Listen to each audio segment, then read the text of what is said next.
उसी समय हम देखते हैं कि चैन के जाते ही वो लोग चैन की हेल्थ को लेकर भी बात कर रहे थे।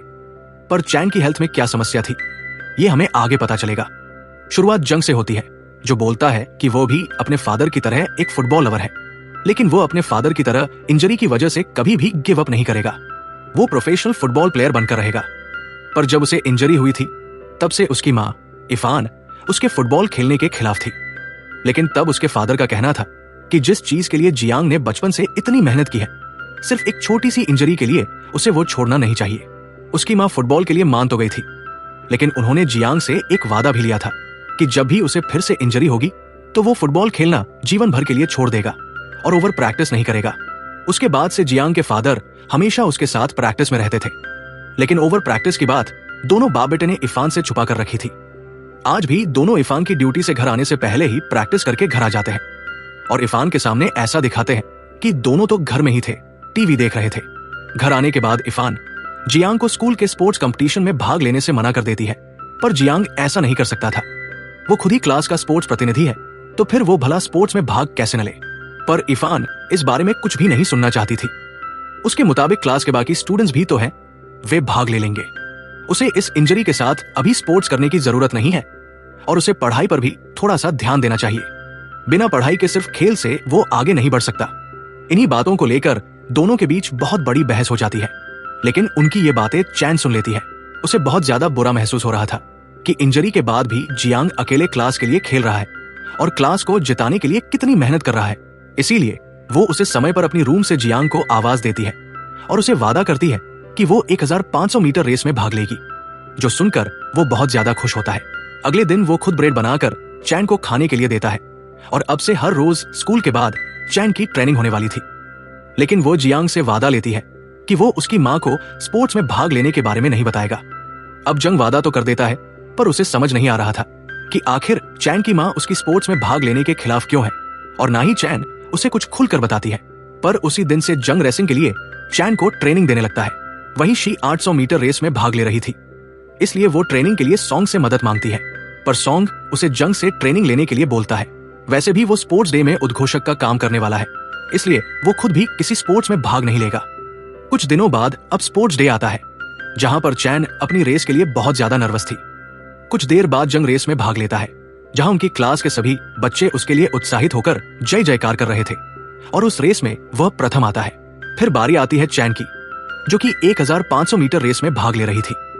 उसके लिए पूरी क्लास तो उत्साहित होकर जय जयकार करती है, लेकिन विशेष रूप से सॉन्ग माइक पर चैन के लिए जय जयकार करता है, जिससे उसे काफी अच्छा महसूस होता है। उसके बाद चैन की रेस शुरू होती है, जिसमें वो बहुत ही अच्छा प्रदर्शन कर रही थी। बीच में उसकी तबीयत थोड़ी खराब हो रही थी, लेकिन वो खुद को संभालकर रेस पूरी करती है और उसे तीसरा स्थान मिलता है। पर रेस पूरी होते ही चैन बेहोश हो जाती है। ये देखकर सॉन्ग तुरंत उसके पास आता है और उसे उठाकर स्कूल के क्लिनिक में लेकर जाता है। कुछ ही देर में चैन होश में आ जाती है और स्कूल की डॉक्टर से सॉन्ग को पता चलता है कि लो ब्लड प्रेशर की वजह से वो बेहोश हो गई थी। तभी वहां पर शी आती है, जो सॉन्ग को बताती है कि चैन ने सुबह से कुछ भी नहीं खाया था। ये सुनकर सॉन्ग उसके लिए खाना लेने के लिए बाहर जाता है। फिर शी जब चैन के पास आती है तो चैन उसे अपने पीरियड्स होने के बारे में बताती है और कहती है कि वो सैनिटरी पैड लाना भूल गई थी।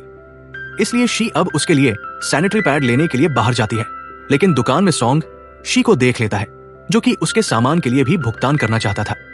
लेकिन शी यहाँ पर उसे सैनिटरी पैड के बारे में बताना नहीं चाहती थी, पर सॉन्ग को पता चल ही जाता है, जिससे दोनों को काफी शर्मिंदगी महसूस होती है। इधर जियांग अपनी रेस खत्म करके चैन के पास आता है। वो उस वक्त रेस में था, इसलिए उसे चैन के बेहोश होने के बारे में पता नहीं चला। उसे अपने स्कोर की कोई चिंता नहीं थी, उसे तो सिर्फ चैन की फिक्र हो रही थी। तभी वहां पर शी, सॉन्ग और उनकी एक क्लासमेट आती है, जिससे उन्हें पता चलता है कि उनकी क्लास को सबसे ज्यादा अंक मिले हैं और उनकी क्लास चैंपियन श्रेणी में आ चुकी है। साथ ही चैन और जियांग को उनके स्पोर्ट्स में जीतने पर पुरस्कार भी मिलेगा। ये जानकर वे दोनों ही बहुत ज्यादा खुश थे। उन्हें जल्द से जल्द ग्राउंड पर पुरस्कार लेने के लिए जाना था, पर चैन को ड्रिप लगी हुई थी और डॉक्टर वहां पर नहीं थे, तो जियांग खुद ही उसकी सुई निकाल देता है और सभी लोग खुशी खुशी ग्राउंड पर पुरस्कार लेने के लिए जाते हैं। बाकी क्लास के स्टूडेंट्स हारकर गुस्से में उनकी क्लास का अपमान कर रहे थे और सबसे ज्यादा जियांग और चैन के बारे में बुरा भला कह रहे थे। तब उनकी क्लास भी मिलकर जियांग और चैन का समर्थन करती है और बाकी क्लास के स्टूडेंट्स को जवाब देती है। इस मामले में चुप रहने वाली शी और हर समय पढ़ाई करने वाली लिडिया भी पीछे नहीं रहती। वे दोनों भी अपने क्लासमेट्स का समर्थन करने के लिए खड़ी होती है।